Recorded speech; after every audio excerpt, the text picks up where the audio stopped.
E aí galera, tudo bem com vocês? Sou o professor Vinícius Ferreira, seu professor de legislações em geral. Dessa vez vamos estudar aqui no meu canal legislação especial para o concurso da Polícia Federal. Pessoal, resolução de exercícios aí de legislação especial para a PF. Vamos abordar uma questão de cada uma das normas que foram cobradas nesse concurso, assuntos pontuais, assuntos importantes, entendimentos que você tem que ter para fazer uma boa prova, já que se trata aí dos últimos assuntos que foram cobrados com relação a essa disciplina. Os slides que eu utilizo na aula, você já sabe, vão estar disponíveis para você na descrição do vídeo. Tem um link, baixa o material, é seu esse material, fiz para você.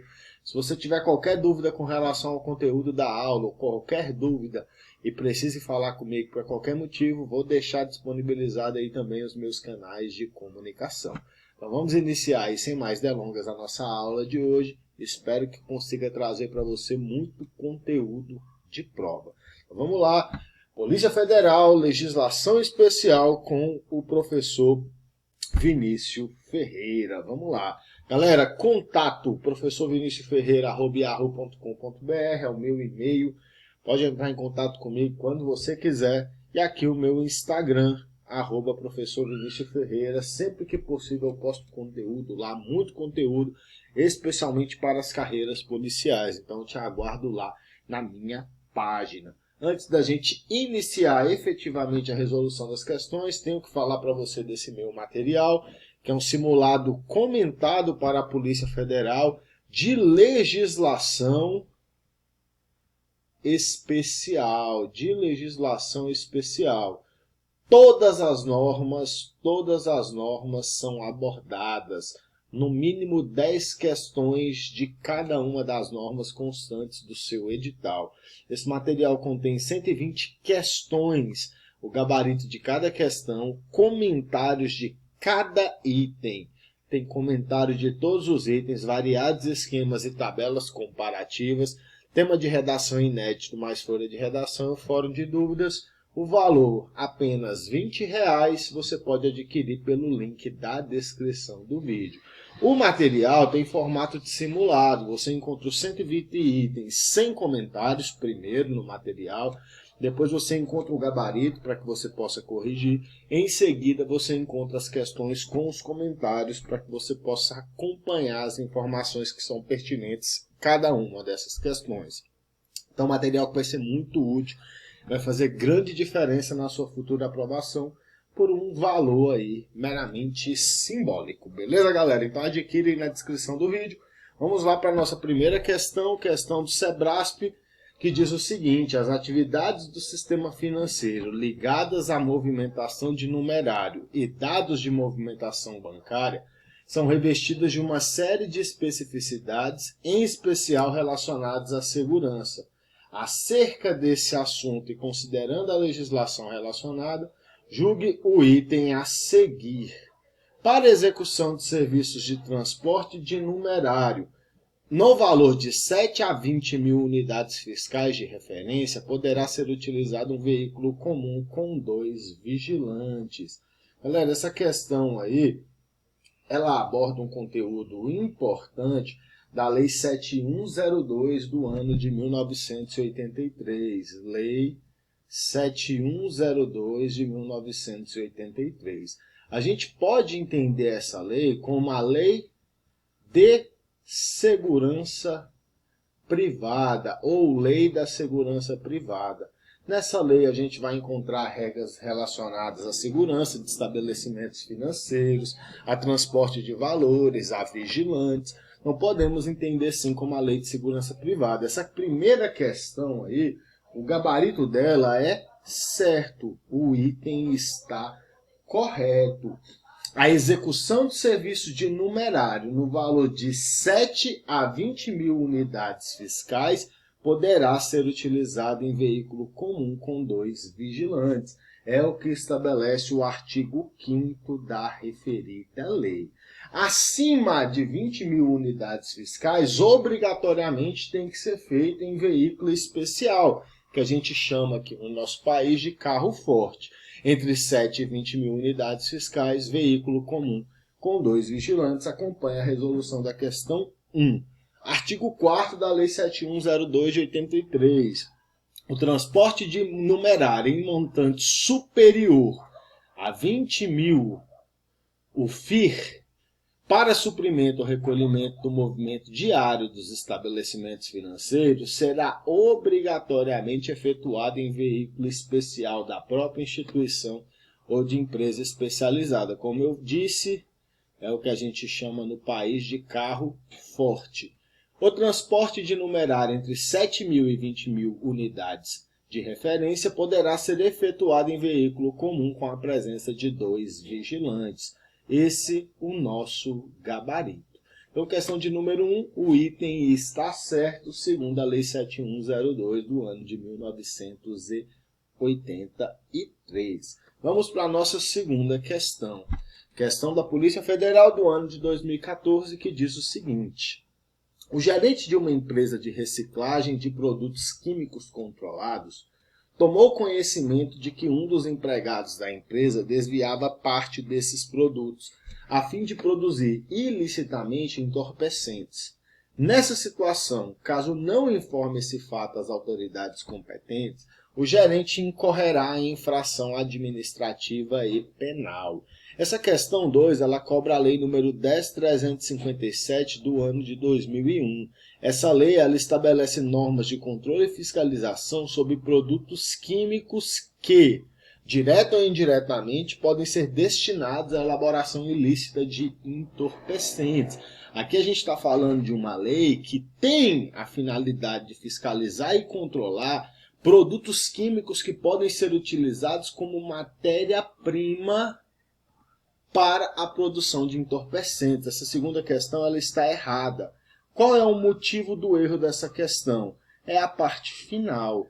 Galera, a lei número 10.357 de 2001, ela não apresenta consequências penais. Ela não apresenta consequências penais. Ela apresenta apenas consequências administrativas. Lembrando que para cometimento de crime no nosso ordenamento jurídico, crime ou contravenção penal, é necessário que a conduta seja típica, ilícita e culpável. Essa conduta, ela não consta na lei de drogas como fato típico, ela não é típica na lei de drogas. Ela é uma infração administrativa prevista na Lei 10.357 de 2001, portanto a questão 2 está errada. Acompanhe a resolução dessa questão. Artigo 11. A pessoa física ou jurídica que exerça atividade sujeita a controle e fiscalização deverá informar ao Departamento de Polícia Federal, no prazo máximo de 24 horas, qualquer suspeita de desvio de produto químico a que se refere esta lei. E observe que a conduta constitui infração administrativa segundo o artigo 12.7. Constitui infração administrativa deixar de informar qualquer suspeita de desvio de produto químico controlado para fins ilícitos. É o que estabelece o artigo 11, o artigo 12.7 da Lei 10.357 de 2001. Segunda questão, item errado. Vamos para o terceiro item. Questão da FGV do ano de 2018, prova da OAB adaptada. Em uma cidade brasileira de fronteira, foi detectado um intenso movimento de entrada de pessoas de outro país para trabalhar, residir e se estabelecer temporária ou definitivamente no Brasil. Após algum tempo, houve uma reação de moradores da cidade que começaram a hostilizar essas pessoas, exigindo que as autoridades brasileiras proibissem sua entrada e a regularização documental. Você foi procurado como advogado por instituições humanitárias para redigir um parecer jurídico sobre a situação. Nesse sentido, com base na Lei 13.445 de 2017, Lei da Migração, assinale a afirmativa correta. O imigrante, de acordo com a Lei da Migração, é a pessoa nacional de outro país que vem ao Brasil para estadas de curta duração, sem pretensão de se estabelecer temporário ou definitivamente no território nacional. Galera, essa terceira questão, ela apresenta de forma incorreta o conceito de imigrante. Esse item está errado. O imigrante, segundo a lei de migração, é a pessoa nacional de outro país ou apátrida que trabalha ou reside e se estabelece temporário ou definitivamente no Brasil. A questão diz o contrário, diz que essa pessoa não tem a pretensão de se estabelecer no Brasil, que a estada dessa pessoa é de curta duração. Então a questão ela não apresenta o conceito de imigrante, mas sim o conceito de visitante. A questão apresenta, na verdade, o conceito de visitante. Vamos para a resolução da questão de número 13. Então a questão aborda o imigrante, apresentando, na verdade, o conceito de visitante. Vamos analisar os conceitos previstos na Lei de Imigração, na Lei 13.445 de 2017. O imigrante é a pessoa nacional de outro país ou apátrida que trabalha ou reside e se estabelece temporário ou definitivamente no Brasil. Em outras palavras, o imigrante é o estrangeiro no Brasil. O emigrante é o brasileiro que se estabelece temporário ou definitivamente no exterior. Em outras palavras, o emigrante é o brasileiro no exterior. O residente fronteiriço é a pessoa nacional de país limítrofe ou apátrida que conserva sua residência habitual em município fronteiriço de país vizinho. O visitante, que é o nosso gabarito, é a pessoa nacional de outro país ou apátrida que vem ao Brasil para estadas de curta duração.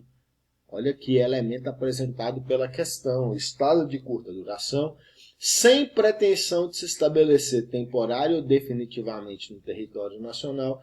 E, por fim, o apátrida, que é bastante cobrado em provas. É a pessoa que não seja considerada como nacional por nenhum Estado, segundo a sua legislação, nos termos da Convenção sobre o Estatuto dos Apátridas de 1954, promulgado pelo Decreto 4246 de 2002, ou assim reconhecido pelo Estado brasileiro. Galera, em outras palavras, o apátrida é a pessoa que não tem a nacionalidade reconhecida por nenhum país, por nenhum Estado. Então, questão 3, gabarito errado, a questão apresenta, na verdade, o conceito de visitante. Vamos para a questão de número 4. Questão do Sebrasto, Polícia Civil, delegado de polícia, que diz o seguinte: a respeito de tóxicos e entorpecentes, julgue o item que se segue. Questão da Lei 11.343 do ano de 2006. Nos casos de tráfico de drogas, a caracterização inequívoca da procedência internacional do entorpecente não é suficiente para deslocar para a Justiça Federal a competência para processar e julgar o crime. Galera, essa questão 4, o item está certo. Não basta que a droga tenha procedência internacional. Não basta que a droga seja de origem internacional. Para que a Justiça Federal seja responsável por processar e julgar o crime, é necessária a comprovação da destinação internacional ou transnacional da droga. Beleza? Pessoal, você tem que levar em consideração que o Brasil não é um grande produtor de drogas. Olha só, vem comigo, deixa eu te explicar isso aqui. O Brasil não é um grande produtor de drogas, o Brasil é um grande consumidor. Está entre os maiores consumidores do mundo. Então, as substâncias entorpecentes que são apresentadas no Brasil, que são apreendidas no Brasil, em sua maioria, são de origem internacional. Então, não basta, por exemplo, que policiais apreendam cocaína, que não é produzida no Brasil, em sua maioria, no Rio de Janeiro, por exemplo, para que a Justiça Federal julgue esse crime. É necessário que seja comprovada a transnacionalidade da conduta, que essa droga tinha destino a outro país ou que uma droga de outro país estava vindo no Brasil, para o Brasil, e foi apreendida. Então é muito importante levar isso em consideração. Não basta a procedência internacional da droga para que o crime seja de competência da Justiça Federal. É necessário que se comprove a transnacionalidade da conduta, levando em consideração sempre que o Brasil não é um grande produtor de substâncias entorpecentes, que a grande maioria das drogas que são apreendidas no país tem sim origem internacional. Beleza? Voltando aqui para os nossos slides, vamos lá. Questão 4, vamos para a sua resolução. A Lei 11.343 de 2006 diz no artigo 70 que o processo e julgamento dos crimes previstos no artigo 33 a 37 desta lei, se caracterizado ilícito transnacional, são de competência da Justiça Federal. Então, galera, em regra, quem processa e julga os crimes da lei de drogas é a Justiça Estadual. Essa é a regra. Como exceção, a gente tem a Justiça Federal no caso de ilícito transnacional, no caso do tráfico transnacional de drogas. Beleza? Basta a procedência estrangeira da droga? Não. É necessário que seja comprovada a internacionalidade da conduta. É o que diz a súmula 528 do STJ, que diz: compete ao juiz federal do local da apreensão da droga remetida do exterior pela via postal processar e julgar o crime de tráfico internacional. Então, essa é uma droga que foi enviada para o Brasil através dos Correios, por exemplo. A Justiça Federal, o juiz federal do local da apreensão é que vai ser responsável pelo crime. E a súmula 522 do STF diz: salvo ocorrência de tráfico para o exterior, quando então a competência será da Justiça Federal, compete à Justiça dos Estados o processo e julgamento dos crimes relativos a entorpecentes.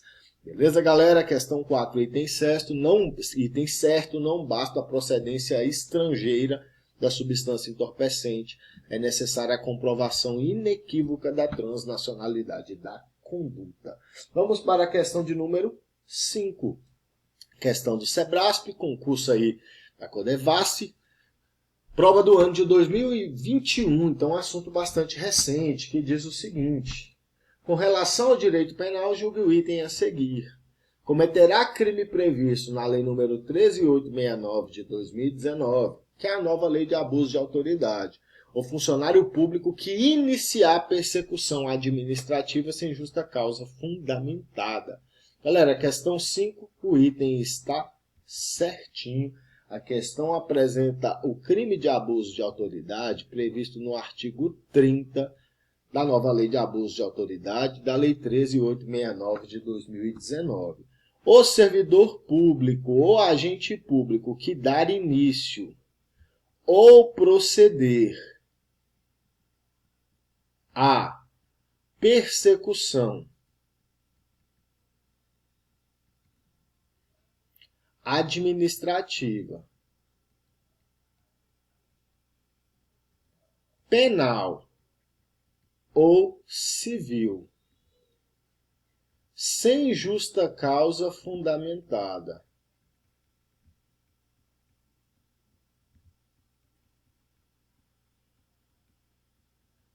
ou contra quem sabe inocente, comete abuso de autoridade. Comete abuso de autoridade. Galera, é importante ficar atento aos dolos específicos previstos aí na nova Lei de Abuso de Autoridade. Observe a resolução da questão 5. As condutas descritas na Lei nº 13.869 de 2019 constituem crime de abuso de autoridade quando praticados pelo agente com a finalidade específica de... Então, aqui a gente está falando dos dolos específicos. De prejudicar outrem, beneficiar a si mesmo, beneficiar a terceiro, por mero capricho ou satisfação pessoal. Esses são os 4 dolos específicos previstos na nova Lei de Abuso de Autoridade. Observe agora a resolução da questão, artigo 30, que diz dar início ou proceder à persecução penal, civil ou administrativa, sem justa causa fundamentada ou contra quem sabe inocente. Pena, detenção de 1 a 4 anos e multa. Então, questão 5, gabarito certo. Vamos para a questão de número 6. Questão de 2020, do SEBRASP, MPE do Ceará, que diz o seguinte: a respeito da Lei de Crimes de Tortura, Lei 9455 de 1997, julgo o próximo item. A Lei de Crimes de Tortura, ao prever sua incidência mesmo sobre crimes que tenham sido cometidos fora do território nacional, estabelece hipótese de extraterritorialidade incondicionada. Galera, essa questão 6, o item está certo, segundo o artigo 2º da Lei de Tortura. Galera, a Lei de Tortura pode ser aplicada a crimes que acontecem fora do território brasileiro. A esse fenômeno a gente dá o nome de extraterritorialidade. Então, extraterritorialidade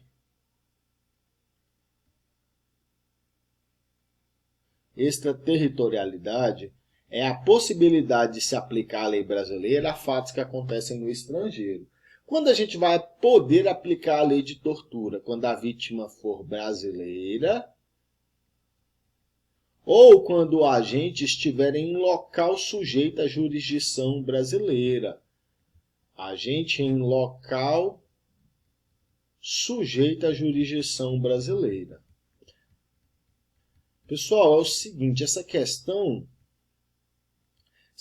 acaba se tornando importante para a formação do nosso conhecimento, porque ela acabou sanando aí uma divergência que havia na doutrina.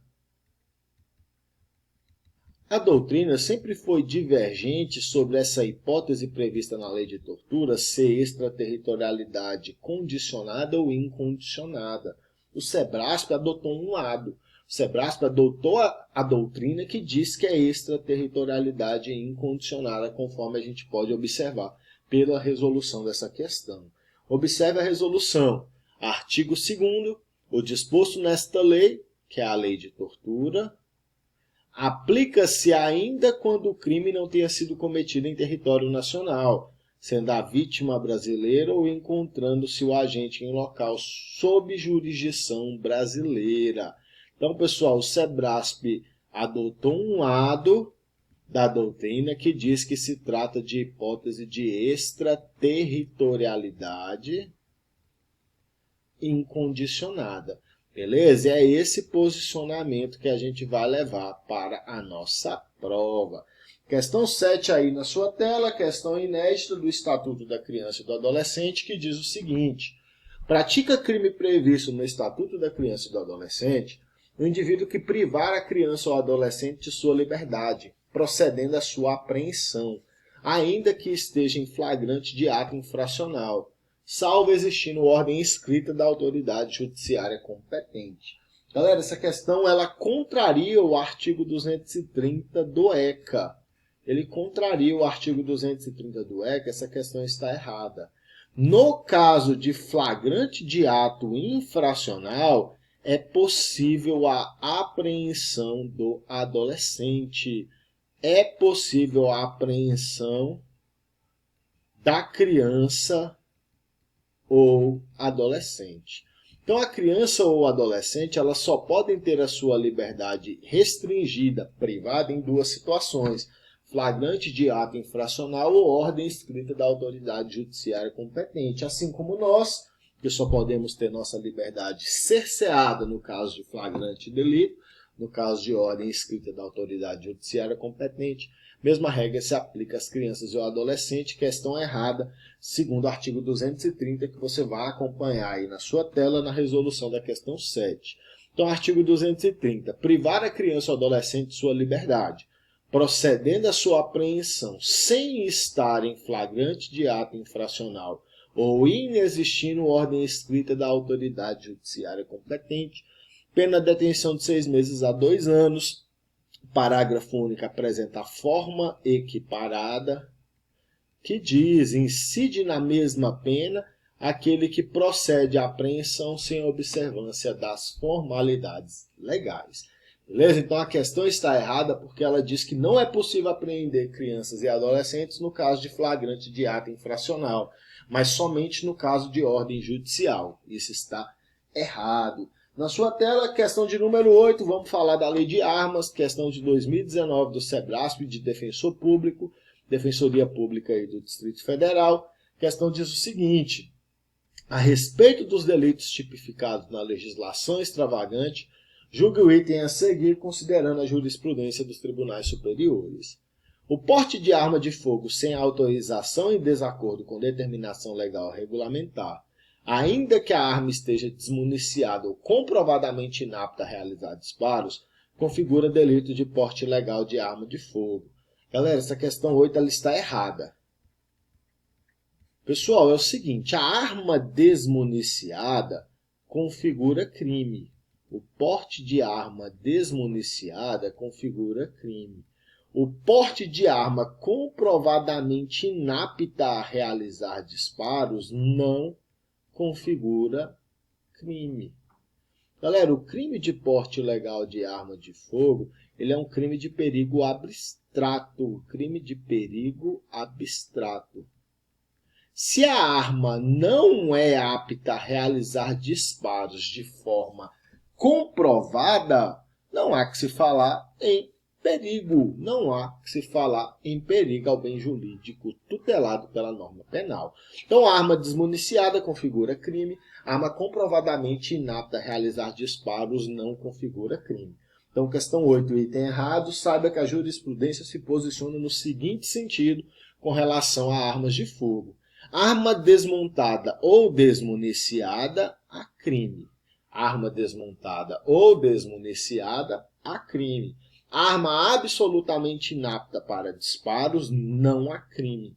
Conduta não configura crime. Arma de brinquedo simulada ou réplica, não há crime também. Lembrando que arma de brinquedo, simulacro ou réplica pode ser objeto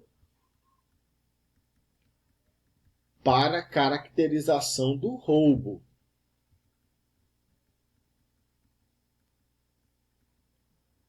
Mas o agente não responde por porte de arma de fogo. Então, questão 8, item errado. Vamos para a questão 9, nossa penúltima questão, que diz o seguinte. Questão da PRF, concurso de 2019. A respeito das principais ações da PRF em defesa do meio ambiente, julgue o item a seguir. No tráfico de fauna silvestre e exótica, a caça de mamíferos e répteis para o consumo do próprio caçador e de sua família não é crime. Galera, essa questão ela tem um pega muito grande. Ela quer cobrar de você o conhecimento sobre as excludentes de ilicitude nos crimes contra a fauna. E a questão apresenta um pega, esse item está errado. Galera, a questão está falando de tráfico de fauna silvestre e exótica. O tráfico de fauna silvestre e exótica, independente da destinação do animal, é crime. Independentemente de o caçador utilizar esses animais para consumo próprio ou de sua família. Beleza, pessoal? O examinador tentou te confundir com as excludentes de ilicitude referentes aos crimes contra a fauna que seguem aí na sua tela. Não é crime o abate de animal quando realizado em estado de necessidade, para saciar a fome do agente ou de sua família. O examinador tentou te confundir com isso aqui, só porque a gente está falando de tráfico de animais silvestres. Se é tráfico de animais silvestres, a conduta é crime, ainda que seja utilizada para consumo próprio do caçador ou de sua família. Não é crime o abate de animal para proteger lavouras, pomares e rebanhos da ação predatória ou destruidora de animais, desde que legal e expressamente autorizado pela autoridade competente, e por ser nocivo ao animal, desde que assim caracterizado pelo órgão competente. Beleza, galera? Vamos agora para a nossa última questão da aula de hoje, questão da Lei 10.446 de 2002. Questão de 2014 do concurso da Polícia Federal, que diz o seguinte.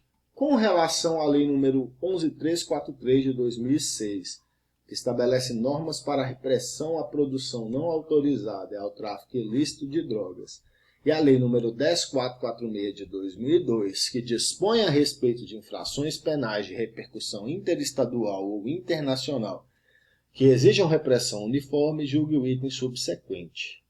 Diante da ocorrência dos crimes de sequestro, de cárcere privado e contra a economia popular, caso haja repercussão interestadual, a Polícia Federal, sem prejuízo da responsabilidade dos órgãos de segurança pública arrolados pela Constituição Federal, poderá investigar todas essas infrações, independentemente de autorização ou determinação do ministro da Justiça.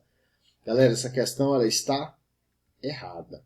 No caso apresentado pela questão, para a Polícia Federal investigar, vai ser necessário autorização ou determinação do ministro da Justiça. Vai ser necessário. Beleza, pessoal? No caso de sequestro